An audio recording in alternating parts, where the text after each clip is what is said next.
अस्सलाम वालेकुम बच्चों, वेलकम बैक।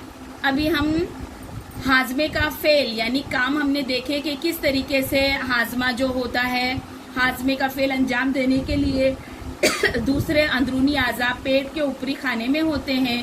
गिज़ा सिर्फ गिज़ा की नाली सीने के खाने में होती है। इसकी क्या वजह है? गिज़ा की नाली लचकदार दीवार का इस्तेमाल क्यों है?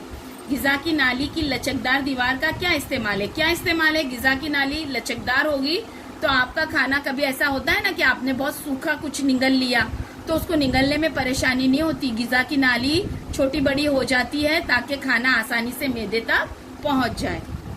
गिज़ा का सफर मुंह से शुरू होता है और पेट के ऊपरी खाने के अंदरूनी आज़ा की मदद से गिज़ा हजम होती है।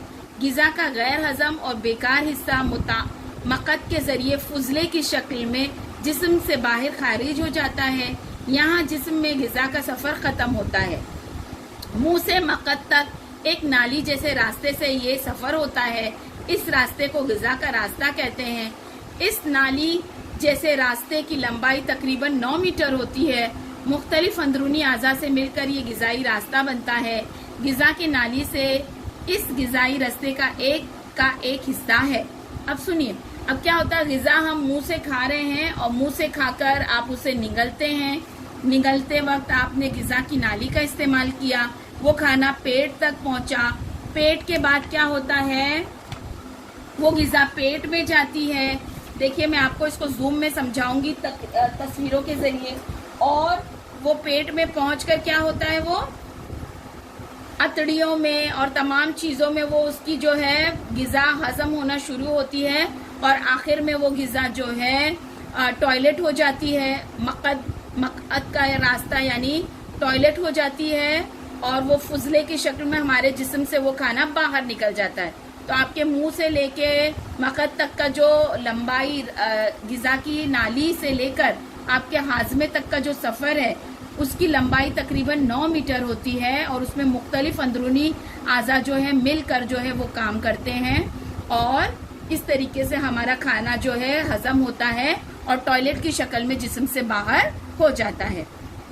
अब हमारे जिस्म का बहुत ही जरूरी हिस्सा है दिल।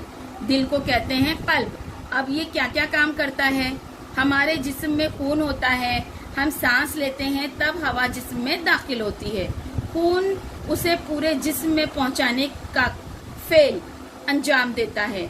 हम गिज़ा खाते हैं, इस गिज़ा के हजम होने के बाद उसे भी जिस्म के हर खलिए तक पहुंचाने का काम खून ही करता है। इसलिए जिस्म में फैली हुई खून की नालियों में खून को हरकत देते रहना जरूरी है। हरकत देते रहने का ये काम दिल करता है। दिल जिस्म का एक बेहद अहम अंदरूनी अज़ू है।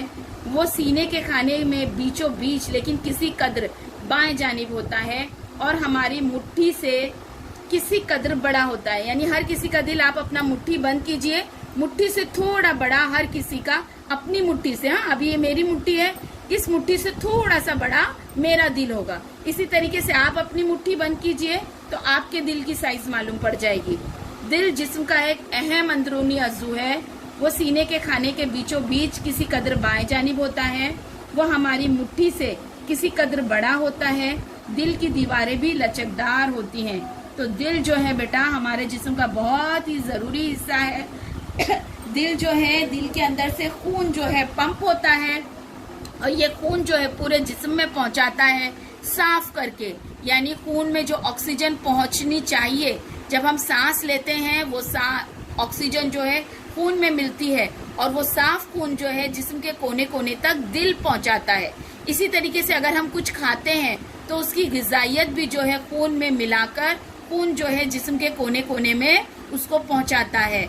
तो ये खून पहुंचाने का अमल जो है हमारा दिल करता है। दिल हमारा जो है ऐसे ऐसे पंप करता है, थोड़ा थोड़ा ऐसे। जो दिल के ऊपर हाथ रख के देखिए, जो धड़कने की आवाज है वो पंपिंग हो रही है और पूरे जिस्म में जो है खून पहुंच रहा है। ठीक है बेटा, चलिए हम इसे आज यहाँ तक पढ़ेंगे, बाकी का सबक हम बाद में लेंगे क्योंकि ये बहुत बड़ा सबक है।